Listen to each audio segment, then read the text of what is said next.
Assalamu alaikum students. My name is Adil Ahmed and today we will discuss our topic of spanning trees.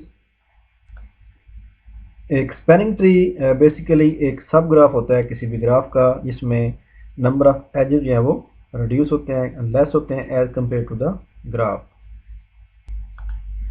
Spanning tree भी graph की तरह तमाम vertices को आपस में connect करता है, लेकिन इसमें नंबर ऑफ एजेस जो हैं वो हमने कम से कम जो है वो उनको इस्तेमाल करते हुए तमाम वर्टिसेस को आपस में कनेक्ट करना होता है। एवरी कनेक्टिव ग्राफ जो है उसका एक स्पैनिंग ट्री लाजमी होता है और एक ग्राफ के एक या एक से ज़्यादा भी स्पैनिंग ट्री हो सकते हैं। और कोई भी दो जो स्पैनिंग ट्री हैं जो कि किसी एक ग्राफ को डिफाइन कर रहे हैं, उन दोनों के नंबर ऑफ एजेस भी सेम हो सकते हैं। और अगर कोई ग्राफ ट्री की प्रॉपर्टीज को भी फॉलो करता है तो उसका स्पैनिंग ट्री जो है वो बजाते खुद वो ग्राफ हो सकता है। As we discussed in our previous lectures कि एक ट्री जिसके n वर्टिसेस हैं उसके n-1 एजेस होंगे। तो अगर हम किसी भी ग्राफ में से e-v+1 e for ages and v for vertices +1 इतने नंबर ऑफ एजेस को किसी भी ग्राफ के साइकिल में से डिलीट कर दें तो हमारे पास उस ग्राफ का जो रिजल्टेंट आउटपुट आएगी वो एक स्पैनिंग ट्री होगा। ये हमारे पास शॉर्टकट फार्मूला है कि कोई भी ग्राफ गिवन है उसमें से हम उसके एजेस फाइंड करें, उसके नंबर ऑफ वर्टिसेस फाइंड करें, उसमें +1 करें तो हमारे पास जो रिजल्टेंट एजेस आएंगे वो हमने उस ग्राफ के साइकिल में से जो इन वर्टिसेस के अंदर साइकिल मौजूद है वहाँ से हमने उतने नंबर ऑफ एजेस हैं वो डिलीट कर देने हैं, तो रिजल्टेंट हमारे पास एक स्पैनिंग ट्री बन जाएगा। ये स्पैनिंग ट्री के कॉन्सेप्ट को हम मज़ीद अच्छी तरह से अंडरस्टैंड करने के लिए एक एक्सरसाइज करते हैं। तो find A spanning tree for the graph given below. ये हमारे पास एक ग्राफ है, जैसा कि आप देख रहे हैं इसके अंदर साइकिल्स मौजूद हैं। तो हमने अब इसका स्पैनिंग ट्री जो है वो फाइंड करना है। सबसे पहले हम क्या देखेंगे कि इसके कितने नंबर ऑफ वर्टिसेस हैं। तो इसमें नंबर ऑफ वर्टिसेस हैं A, B, F, E, C, D। तो ये 3 और 3 6 हमारे पास वर्टिसेस हैं और एजेस कितने हैं 1 2 3 4 5 6 7 8 एंड 9 एजेस और 6 वर्टिसेस हैं इस ग्राफ के अंदर। तो हम इसके ऊपर फार्मूला अप्लाई करते हैं। जी फार्मूला है e-v+1। तो हमारे पास एजेस 9 है, हमारे पास 6 के वर्टिसेस हैं, तो 9 - 6 + 1 करेंगे तो हमारे पास 4 एजेस हैं वो इसका रिजल्ट आता है। तो अब हमने इस ग्राफ में से उसके साइकिल्स में से 4 जो एजेस हैं वो डिलीट करने हैं, तो हमारे पास रिजल्टेंट जो आउटपुट आएगी वो एक स्पैनिंग ट्री होगा। और वो स्पैनिंग ट्री उन तमाम वर्टिसेस को आपस में कनेक्ट करेगा लेकिन with reduce number of edges. तो हम इसको turn by turn in 4 edges को डिलीट करते हैं। सबसे पहले हम देखते हैं कि ग्राफ के अंदर हमारे पास ये एक साइकिल बन रहा है A, B, F का। तो हम A और F को डिलीट कर देते हैं। ये हमने A और F के एज को डिलीट कर दिया। उसके बाद सेकंड साइकिल हम देखते हैं कि ग्राफ के अंदर कि ये हमारा B, E, F का भी एक साइकिल बन रहा है। तो यहाँ पर भी हम एक एज को डिलीट कर देते हैं। आप कोई भी एज डिलीट कर सकते हैं।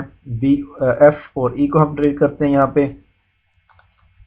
तो ये हमने एज जो कि F और E को आपस में कनेक्ट कर रहा था उसको डिलीट कर दिया।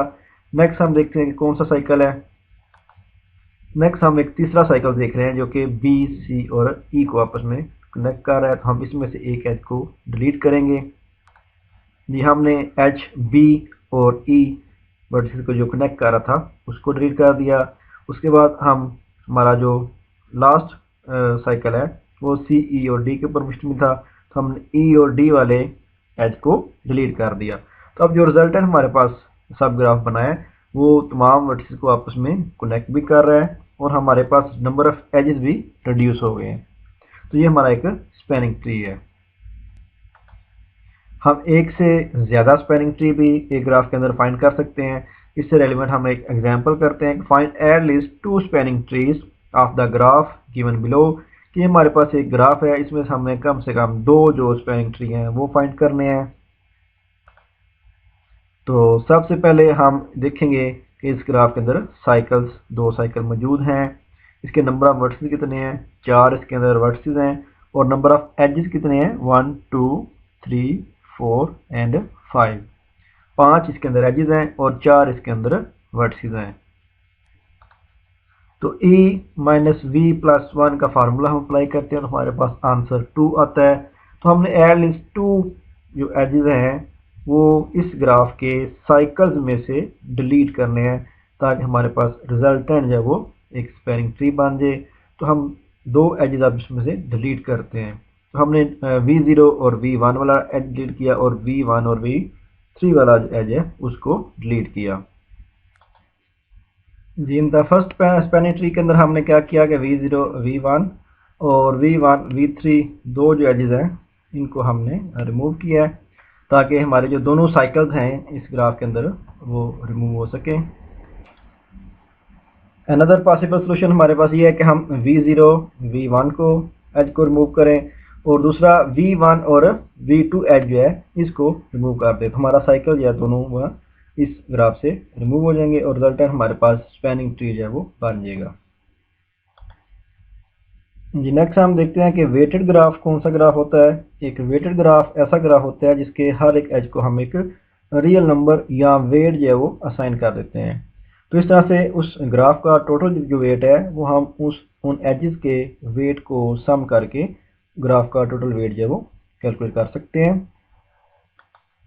फॉर एग्जांपल ये हमारे पास एक वेटेड ग्राफ है क्योंकि हर एक एज को हमने एक रियल नंबर या वेट जो है वो असाइन किया हुआ है। ये वेट जो है डिस्टेंस भी हो सकता है 2 एजेस के दरमियान या कुछ कोई और भी पैरामीटर हो सकता है। तो अगर हम इस पूरे ग्राफ का वेट कैलकुलेट करना चाहें तो हमने इनके तमाम एजेस का वेट जो है वो सम करना है जिससे हमारे पास इस ग्राफ का जो टोटल वेट है वो काउंट होगा। तो इस ग्राफ का टोटल वेट हमारे पास 2 + 6 + 3 + 2 + 3 एंड +1। तो तमाम जो हमारे पास एजेस हैं इनका वेट हमने सम किया तो हमारे पास 17 जो है वो वेट इस ग्राफ का काउंट हुआ है। वेटेड ग्राफ को डिस्कस करने के बाद हम डिस्कस करते हैं मिनिमल स्पैनिंग ट्री को। मिनिमल स्पैनिंग ट्री जो कि वेटेड ग्राफ के ऊपर हम काउंट करते हैं, ये ऐसा ट्री होता है जिसका वेट तमाम अदर स्पैनिंग ट्री से कम हो। यानी हमने वेटेड ग्राफ के स्पैनिंग ट्रीज बनाने हैं, उनमें से जिसका वेट सबसे कम होगा उसे हम मिनिमल स्पैनिंग ट्री कहेंगे। अगर हमारे पास एक ग्राफ G हो, वेटेड ग्राफ G है हमारे पास और E इसके एज हैं तो W ऑफ E जो है weight of the respective edge होगा। इस तरह W ऑफ G जो है ये वेट ऑफ द ग्राफ को रिप्रेजेंट करेगा। ये हम एक एक्सरसाइज करते हैं रिगार्डिंग मिनिमल स्पैनिंग ट्री के हवाले से, तो इससे हमारे कंसेप्ट मजीद क्लियर होंगे। Find the 3 spanning trees of the weighted graph given below, also indicate the minimal spanning tree. हमने 3 स्पैनिंग ट्रीज जो है वो बनाने हैं इस ग्राफ से और फिर देखना है कि किसका वेट कम है। जिसका वेट कम होगा वो हमारा मिनिमल स्पैनिंग ट्री होगा। जैसा कि हम देख रहे हैं कि इस ग्राफ के अंदर साइकिल जो है वो इन 3 एजेस से बन रहा है, 6, 2 और 3 जिनकी वेट है। तो हम 1 बाय 1 इन एजेस को रिमूव करते जाते हैं और एक स्पैनिंग ट्री जो उसके रिजल्ट में हमारे पास प्रोड्यूस होगा। जी, सबसे पहले हमने T1 जो है वो प्रोड्यूस किया, तो उसके लिए हमने जो सबसे बॉटम पे एज था उसे रिमूव किया। तो हमारे पास इसका वेट ग्राफ का 14 काउंट हुआ। उसके बाद सेकंड T2 हमारे पास स्पैनिंग ट्री है, हमने 6 वेट वाला एज इस ट्री के अंदर रिमूव किया है। तो हमारे पास जो वेट बना है इस ट्री का वो 11 है। इस तरह से हमारे पास थर्ड ट्री है जिसमें हमने वेट 2 वाला जो एज है इसके अंदर रिमूव कर दिया है। तो इस तरह से हमारे पास weight of third spanning tree 15 है। तो इन तीनों स्पैनिंग ट्री में से वेट सबसे कम हमारे पास T2 का है। तो हम कहेंगे कि मिनिमल जो स्पैनिंग ट्री है वो हमारा T2 होगा। तो इस मिनिमल स्पैनिंग ट्री को हम आगे पाथ फाइंडिंग के लिए भी इस्तेमाल कर सकते हैं या शार्टेस्ट पाथ जो एल्गोरिथम है उनके अंदर भी इस्तेमाल कर सकते हैं कि कौन सा शार्टेस्ट पाथ हमारा हम फॉलो करेंगे कि हम इस सोर्स से इस डेस्टिनेशन तक इसमें कम टाइम में या कम डिस्टेंस के अंदर पहुंच सकें। तो अगर आपका कोई भी क्वेश्चन हो रिगार्डिंग स्पैनिंग ट्री या मिनिमल स्पैनिंग ट्री, तो आप इस वीडियो के कमेंट के अंदर अपना क्वेश्चन पोस्ट कर सकते हैं। Thank you.